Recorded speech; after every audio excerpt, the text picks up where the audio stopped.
मतलब इसके सामने से 29 डिग्री का छोटे छोटे पानी के पार्टिकल्स निकल रहे थे। आपको तो पता ही है अभी गर्मी बहुत है, अभी बाहर पे 34 डिग्री टेम्परेचर हो रखा है। तो इसीलिए आज मैं टेस्ट एंड ऑनेस्ट रिव्यू करने वाला हूँ high fresh tower air cooler का, जो है इंडिया का सबसे साइलेंट एयर कूलर। तो इस एयर कूलर को टेस्ट करने के लिए मेरे पास है 3 इंस्ट्रूमेंट्स। तो ये वाला हो गया एक हाइग्रोमीटर, जिससे मैं रूम के अंदर के ह्यूमिडिटी को टेस्ट करूंगा, क्योंकि कूलर एफिशिएंट तभी होता है जब ह्यूमिडिटी कम होता है। उसके बाद और एक थर्मोमीटर है, ये हो गया एक डिजिटल थर्मोमीटर। इसका सेंसर देखिए, यहाँ पे सेंसर है। तो इसको मैं कूलर के अंदर लगाने वाला हूँ, तो कूलर में से जो हवा आएगा उसका टेम्परेचर यहाँ पे हम देख पाएंगे। उसके बाद मेरे पास है इंफ्रारेड थर्मोमीटर भी, उससे भी इसके अंदर जो पानी डालेंगे उसका टेम्परेचर कितना है और जो हवा आ रहा है उसका टेम्परेचर कितना है हम माप सकते हैं। और ये जो एयर कूलर है इसके साथ आपको मिलता है स्पेशल आइस जेल पैक वाले बोटल्स। तो इनके अंदर एक खास तरह का जेल होता है जो फ्रिज में जमाने के बाद जल्दी मेल्ट नहीं होता है। तो इन बोटल्स को आपको रात भर फ्रिज के अंदर डाल के जमाना पड़ेगा। उसके बाद इनको आपको कूलर के अंदर डालना है, तब कूलर में से ठंडा ठंडा हवा मिलेगा। लेकिन मैं आपको पहले ही बोल देता हूँ, ये जो जेल पैक बोटल्स है इनको मैंने टेस्ट किया और मुझे ये इतना इफेक्टिव नहीं लगा। मतलब इनको मैंने रात भर जमाया, उसके बाद जब मैंने सुबह को इनका टेम्परेचर चेक किया तो मुझे शॉकिंग रिजल्ट मिला। इनका टेम्परेचर था 8 डिग्री सेल्सियस। आप भी सोच रहे होंगे 0 डिग्री होना चाहिए था, क्योंकि इनके अंदर आइस है, लेकिन जो कि ये प्लास्टिक का बोटल्स है तो इसीलिए इन बोटल्स का टेम्परेचर हो गया 8 डिग्री सेल्सियस। तो ये मुझे इतना इफेक्टिव नहीं लगा। लेकिन आपको चिंता करने का जरूरत नहीं है, इस कूलर पे मैं रॉ आइस डाल के भी आपको मैं टेस्ट करके दिखाऊंगा और आखिर में आपको पता चल जाएगा ये वाला एयर कूलर वर्थ है कि नहीं, आपको ये लेना चाहिए कि नहीं। वैसे मैं पर्सनली एयर कूलर्स के खिलाफ हूँ, मुझे एयर कूलर्स एकदम पसंद नहीं है, क्योंकि इससे पहले मैंने और भी कई एयर कूलर्स टेस्ट किए हैं, लेकिन वो एयर कूलर्स कूलिंग कम करता था लेकिन शोर ज़्यादा करता था।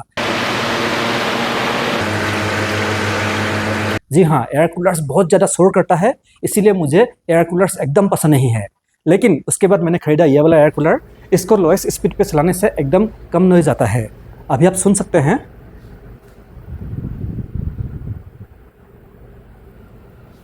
तो अभी 1 नंबर पे चल रहा है, सुन लीजिए, आवाज़ नहीं है। लेकिन सिर्फ नॉइज कम होने से ही नहीं होगा, ये कूलिंग करता है कि नहीं वो इम्पोर्टेंट है, क्योंकि इसका प्राइस भी कम नहीं है। इसका प्राइस है 10,000 रुपीज़ और 5,000 देंगे तो आपको ये वाला एसी मिल जाएगा। ये है 0.5 टन का एक मिनी एसी। तो चलिए टेस्ट शुरू करते हैं। तो चलिए अभी देखते हैं रूम के अंदर टेम्परेचर कितना है। उससे पहले मैं आपको दिखा देता हूँ, मेरे रूम का एसी ऑफ है, मैं एसी को ऑफ करके टेस्ट कर रहा हूँ। तो ये है रूम का टेम्परेचर 32.3 और ह्यूमिडिटी है 62। और इसके अंदर में जो पानी डालूंगा, चलिए उसका भी टेम्परेचर देख लेते हैं, 27.7। तो अभी इसका कूलर मोड ऑन है, तो कूलिंग पैड का टेम्परेचर है 26.5 और सामने जो हवा आ रहा है 31.2 और ऊपर का जो मीटर है वहाँ पे भी दिखा रहा है 31.4। तो मतलब थोड़ा सा ठंडा हवा आ रहा है। तो चलिए अभी इसमें आइस डाल के देखते हैं तब क्या होगा। तो मैंने आइस डाल दिया है। तो कूलिंग पैड का टेम्परेचर है 23 डिग्री सेल्सियस। तो देखते हैं सामने से जो हवा आ रहा है उसका टेम्परेचर कितना है। तो सामने का हवा का टेम्परेचर है 29.6। तो मतलब सामने से ठंडा हवा आ रहा है, आपको 1-2 डिग्री टेम्परेचर में डिफरेंस मिलेगा। तो अभी आपने इस एयर कूलर का टेस्टिंग देख लिया, तो चलिए अभी आते हैं कंक्लूजन पे। वैसे टेस्ट रिजल्ट देख के आपको लग रहा है कि ये एयर कूलर ठंडा करता है, क्योंकि पहले टेम्परेचर था 32, उसके बाद जब मैंने इसके अंदर पानी डाला, ठंडा पानी डाला, तब 31 हो गया। और उसके बाद जब मैंने इसमें आइस डाला तब इसमें से जो हवा आ रहा था उसका टेम्परेचर हो गया 29। तो आपको लग रहा होगा कि रूम का टेम्परेचर 32 से 29 हो गया, लेकिन ऐसा नहीं है। ये ऐसी नहीं है, ये रूम को 32 से 29 नहीं कर सकता है। सिर्फ इसके सामने से जो हवा आ रहा था उसका टेम्परेचर था 29, और जो 29 डिग्री का हवा है वो रूम को तभी ठंडा करेगा जब रूम के अंदर ह्यूमिडिटी कम हो। अगर रूम के अंदर ह्यूमिडिटी ज़्यादा है तो रूम ठंडा नहीं होगा। तो आपने देखा होगा जब मैंने इसको टेस्ट किया था तब मेरे रूम के अंदर ह्यूमिडिटी था 62, तो इसीलिए मेरा जो रूम है वो ठंडा नहीं हुआ। एयर कूलर्स तभी ठीक से काम करता है अगर ह्यूमिडिटी 40 से कम हो, क्योंकि ये सब एवापोरेटिव एयर कूलर है। मतलब इसके सामने से 29 डिग्री का छोटे छोटे पानी के पार्टिकल्स निकल रहे थे, जो पूरे रूम पे फैल जाएंगे अगर ह्यूमिडिटी कम हो। अगर ह्यूमिडिटी ज़्यादा हो तो वो 29 डिग्री के पार्टिकल्स रूम पे फैल नहीं पाएंगे और रूम ठंडा नहीं होगा। तो ये जो एयर कूलर है ये ठंडा करेगा, लेकिन ह्यूमिडिटी के ऊपर डिपेंड करता है। और एक चीज़, जब मैंने इसके अंदर आइस डाला था तो आइस का टेम्परेचर मतलब हाफ एन आवर के बाद ही इंक्रीज हो जाएगा। आइस डालने के बाद 10 डिग्री होगा, उसके बाद थोड़ी देर के बाद ही 16 डिग्री, 20 डिग्री, उसके बाद 30 डिग्री में पहुंच जाएगा जो पानी है इसके अंदर। तो अगर पानी 30 डिग्री का हो तो सामने से कैसे 29 डिग्री का ठंडा हवा आएगा। तो मतलब एयर कूलर्स में आइस डालने से भी थोड़ा देर ही काम करता है।